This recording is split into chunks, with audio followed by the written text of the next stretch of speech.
காட்டுச் சிங்கம் மற்றும் சிறிய மான். ஒரு நட்பு கதை.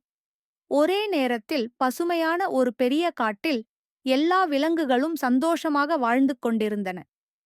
அந்த காட்டின் அரசனாக இருந்தது ஒரு பெரிய வீரமான சிங்கம்.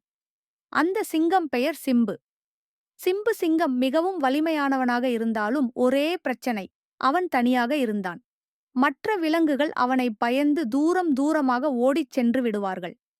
ஒரு நாள் சிம்பு காட்டில் நடக்கும்போது ஒரு சிறிய மான் காயப்பட்டு அடர்ந்த புற்களுக்குள் அழுது கொண்டிருந்தது. சிம்பு அருகில் சென்று மெதுவாகக் கேட்டான். ஏன் அழுகிறாய், குட்டிமானே? மான் பதில் சொன்னது. நான் என் அம்மாவை தொலைத்து விட்டேன். எனக்கு பயமாக இருக்கிறது. சிம்பு தனது பெரிய விலங்குக் கால்களை மெதுவாக அசைத்து குட்டி மானை நன்றாக பார்த்து சொன்னான். நீ பயப்படாதே. நான் உன்னை பாதுகாப்பேன். நாம் சேர்ந்து உன் அம்மாவை தேடலாம். அந்த நாள் முதல் சிங்கம் சிம்புவும் சிறிய மானும் ஒரு நல்ல நண்பர்களாகி விட்டார்கள். அவர்கள் ஒரு பெரிய பயணத்தில் சென்றார்கள். எல்லா விலங்குகளும் இதை பார்த்து ஆச்சரியப்பட்டார்கள். சிங்கமும் மானும் நண்பர்களா என்று எல்லோரும் கேட்கத் தொடங்கினார்கள்.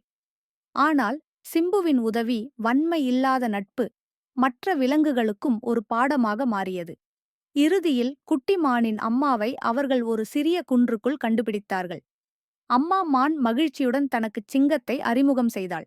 இந்த சிங்கம் என் மகனை காப்பாற்றி நட்பின் அர்த்தத்தை எடுத்துச் சொல்லியவர். அந்த நாளிலிருந்து சிம்பு சிங்கம் மட்டும் காட்டின் ராஜா அல்ல, எல்லா விலங்குகளின் நண்பனுமானான்.